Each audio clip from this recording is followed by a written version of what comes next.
Friends, welcome to the reporter. ಸ್ನೇಹಿತರೆ, ಈಗಂತೂ ಚೀನಿ ವೈರಾಣು ಹೆಸರಲ್ಲಿ ಸಾಕಷ್ಟು ಹೆದರಿಸೋ ಕೆಲಸ ನಡೀತಿದೆ. ಅದರಲ್ಲೂ ಸರ್ಕಾರದ ಬಿಗಿ ನಿಯಮಗಳು ಹೇಗಿವೆ ಅಂದ್ರೆ ಎಲ್ಲದಕ್ಕೂ ಫೈನ್ ಅನ್ನೋ ಹಾಗಾಗಿದೆ. ಪೊಲೀಸರು ತಮ್ಮ ವ್ಯಾಪ್ತಿಯಲ್ಲಿ ನಿಯಮಗಳನ್ನ ಮೀರ್ತಾ ಇರೋ ಹೋಟೆಲ್ಗಳನ್ನ ಮುಚ್ಚಿಸ್ತಿದ್ದಾರೆ. ಅವರಿಗೆ ಭಾರಿ ದಂಡವನ್ನ ಸಹ ಹಾಕ್ತಿದ್ದಾರೆ. ಅದೇ ರೀತಿ ಸಾಮಾನ್ಯ ಜನರಿಗೂ ಸಹ ಫೈನ್ ಭೀತಿ ತಪ್ಪುತ್ತಿಲ್ಲ. ಅದರಲ್ಲೂ ಮುಖಗೌಸಿನ ವಿಚಾರದಲ್ಲಂತೂ ಸಾರ್ವಜನಿಕರು ಹಾಗೂ ಬಿಬಿಎಂಪಿ ಮಾರ್ಷಲ್ಗಳ ನಡುವೆ ಸಾಕಷ್ಟು ಘರ್ಷಣೆ ನಡೀತಿದೆ. ಹಾಗೇನೆ ಹೊರ ಜಿಲ್ಲೆಗಳಲ್ಲೂ ಸಹ ಪೊಲೀಸರು ಫೈನ್ ಹಾಕ್ತಿರೋದ್ರಿಂದ ಜನ ಬೇಸತ್ತು ಹೋಗಿದ್ದಾರೆ. ಈ ಸಂದರ್ಭದಲ್ಲೇ ದೆಹಲಿ ಹೈಕೋರ್ಟ್ ಮಹತ್ವದ ಆದೇಶವನ್ನ ಕೊಟ್ಟಿರೋದ್ರಿಂದ ಜನಸಾಮಾನ್ಯರು ಇನ್ನು ಮುಂದೆ ಹೆಚ್ಚು ಜಾಗ್ರತೆ ವಹಿಸಬೇಕಾಗತ್ತೆ ಹಾಗೂ ಸರ್ಕಾರದ ನಿಯಮಗಳನ್ನ ಪಾಲಿಸ್ತಾ ಮುಖಗೌಸುಗಳನ್ನ ಕಡ್ಡಾಯವಾಗಿ ಬಳಸಲೇಬೇಕಾಗತ್ತೆ. ಹಾಗಾದ್ರೆ ಏನದು ಆದೇಶ? ಇಷ್ಟಕ್ಕೂ ಈ ಮುಖಗೌಸಿನ ಮೇಲೆ ಯಾಕೆ ಸರ್ಕಾರದ ಕಣ್ಣು? ಈ ಬಗ್ಗೆ ತಜ್ಞರು ಹೇಳೋದೇನು ಹಾಗೂ ಅವರು ಹೇಳ್ತಿರೋದಕ್ಕೇನಾದ್ರೂ ಪುರಾವೆಗಳಿದೆಯಾ ಅನ್ನೋದನ್ನ ನೋಡ್ಬರೋಣ ಬನ್ನಿ.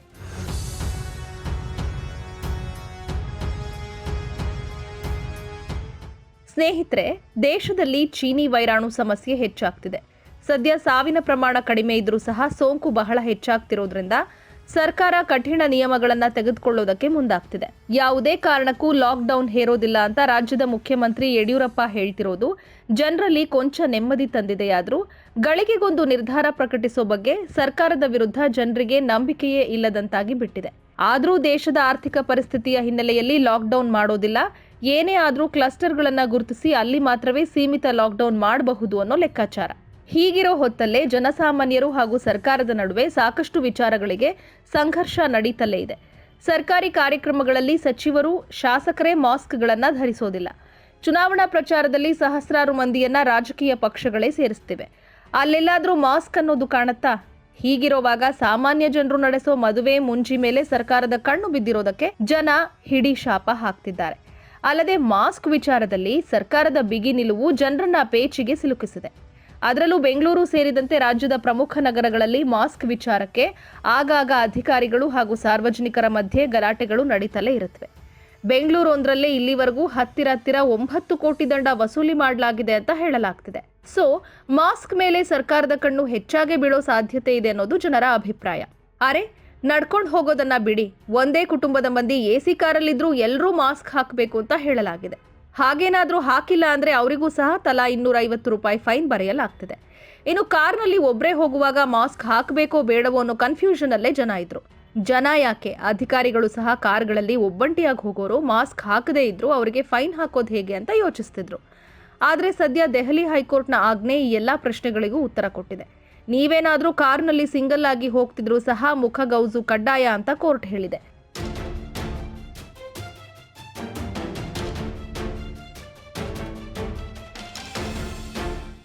ಸ್ನೇಹಿತರೆ, ದೆಹಲಿಯಲ್ಲಿ ಮಾಸ್ಕ್ ಹಾಕದವರಿಗೆ 500 ರೂಪಾಯಿ ದಂಡವನ್ನ ನಿಗದಿ ಮಾಡಲಾಗಿದೆ.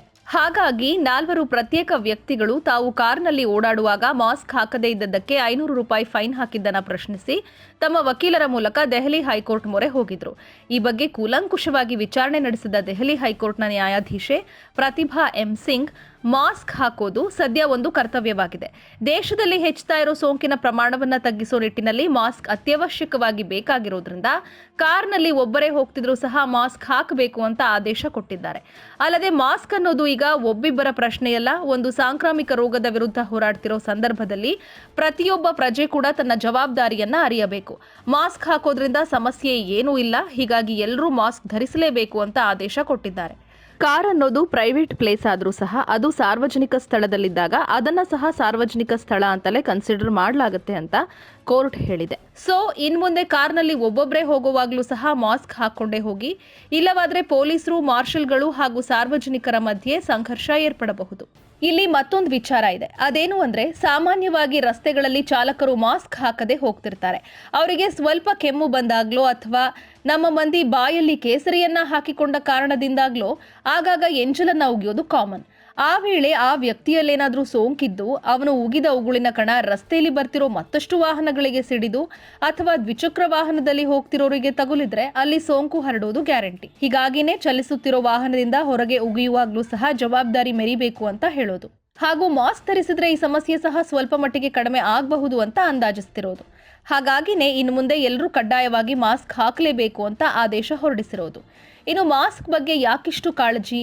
ಇದೊಂದನ್ನ ನಾವು ಸರಿಯಾಗಿ ಅಳವಡಿಸಿಕೊಂಡ್ರೆ ಸೋಂಕಿನ ವಿರುದ್ಧ ಗೆಲ್ಲೋದಕ್ಕೆ ಆಗತ್ತಾ ಅನ್ನೋ ಪ್ರಶ್ನೆ ಹಲವರನ್ನ ಕಾಡ್ತಿದೆ. ಇದಕ್ಕೆ ತಜ್ಞ ವೈದ್ಯರು ಉತ್ತರ ಕೊಟ್ಟಿದ್ದಾರೆ. ಈಗಲೂ ಹೇಳ್ತಲೇ ಇದ್ದಾರೆ, ಮಾಸ್ಕ್ ಅನ್ನೋದು ಲಸಿಕೆಗಿಂತಲೂ ಸಹ ಪರಿಣಾಮಕಾರಿ ಆಯುಧ. ಸಾರ್ವಜನಿಕರು ಮಾಸ್ಕ್ ಧರಿಸಿದ್ರೆ 90% ಸೋಂಕು ಹರಡೋದನ್ನ ತಪ್ಪಿಸಬಹುದು.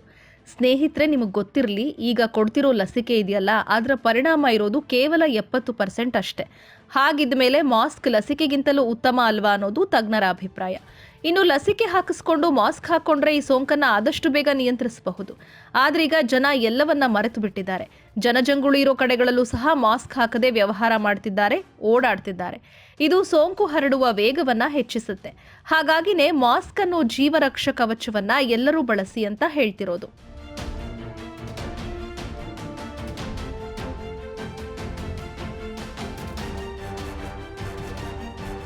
ಗೆಳೆಯರೇ, ಈ ಸೋಂಕು ಗಾಳಿಯಲ್ಲಿ ಹರಡೋದಕ್ಕಿಂತಲೂ ಹೆಚ್ಚಾಗಿ ಸೋಂಕಿತ ಕೆಮ್ಮಿದಾಗ ಅಥವಾ ಸೀನಿದಾಗ ಹರಡ್ತಿದೆ ಅನ್ನೋದು ಎಲ್ರಿಗೂ ಗೊತ್ತಿದೆ. ಸೊ ಮಾಸ್ಕ್ ಧರಿಸೋದ್ರಿಂದ ಸೋಂಕಿತರು ಕೆಮ್ಮಿದ್ರು ಹಾಗೂ ಸೀನಿದ್ರು ಸಹ ಆ ಕಣಗಳು ಹೆಚ್ಚು ಹೊರಗೆ ಬರೋದಿಲ್ಲ.